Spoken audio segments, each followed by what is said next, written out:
Hello guys, আসসালামু আলাইকুম। তোমরা সবাই কেমন আছো? আশা করি ভালো আছো। আজকে আমি আবার তোমাদের মাঝে চলে এসেছি আমার রান্নাঘর থেকে। আজকে আমি আপনাদের মাঝে নিয়ে এসেছি বড়ই মাখা। এই শীতের দিনে এই বড়ইগুলো হয়ে থাকে, এগুলো খেতে খুবই মজার। এই জন্য আমি প্রথমে এগুলোকে একটি পাত্রে ধুয়ে নিচ্ছি। এই বড়ইগুলোকে সুন্দর করে প্রথমে ধুয়ে নেবেন।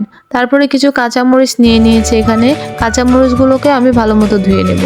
আর এর মধ্যে দিয়ে দিচ্ছি ধনিয়া পাতা। ধনিয়া পাতাগুলো সুন্দর করে ধুয়ে নিতে হবে, যাতে এগুলোর ভেতর কোনো বালি না থাকে। এরপর সবগুলোকে আমি একটি জালিতে উঠিয়ে নিয়েছি। দেখতে পাচ্ছেন কি লোভনীয় বড়ইগুলো। এরপর আমি একটা পাটা এবং পটুতে নিয়ে এগুলোকে ছেঁচে দিচ্ছি।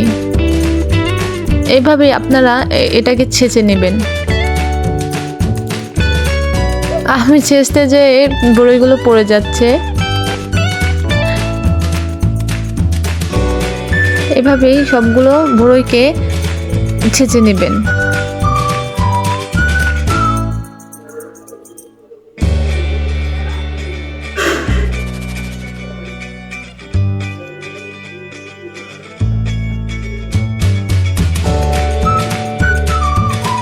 এভাবে প্রত্যেকটা বড়ইকে ছেঁচে তারপরে হালকা একটু এটাকে পিষে নিব।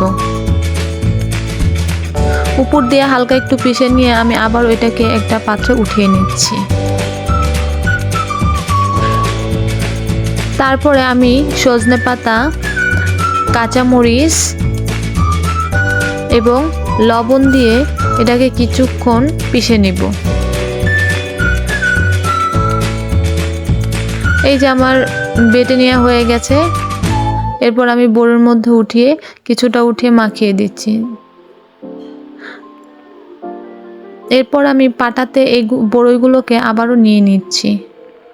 আপনাদের বাসায় শিলপাটা না থাকলে আপনারা এটাকে অন্য কিছুর মাধ্যমে ছেঁচে নিতে পারেন। তারপর পাটার সাথে যে এইগুলো ছিল আমি সব কিছু দিয়ে মাখিয়ে নিচ্ছি। এটা খেতে খুবই সুস্বাদু লাগে, ঝাল ঝাল। এর মধ্যে আমি একটু চিনি দিয়ে দিচ্ছি। এটা অপশনাল, আপনারা দিতেও পারেন, নাও দিতে পারেন। এরপর আমি প্রত্যেকটা বড়ইকে মাখিয়ে নিচ্ছি। এটা খেতে এতই মজা হয়েছিল যে আমি ভাগেই পাইনি।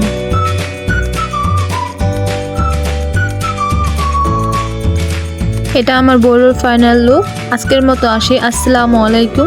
আমার ভিডিওটি ভালো লাগলে একটি লাইক, কমেন্ট এবং সাবস্ক্রাইব করে যাবেন। আল্লাহ হাফেজ।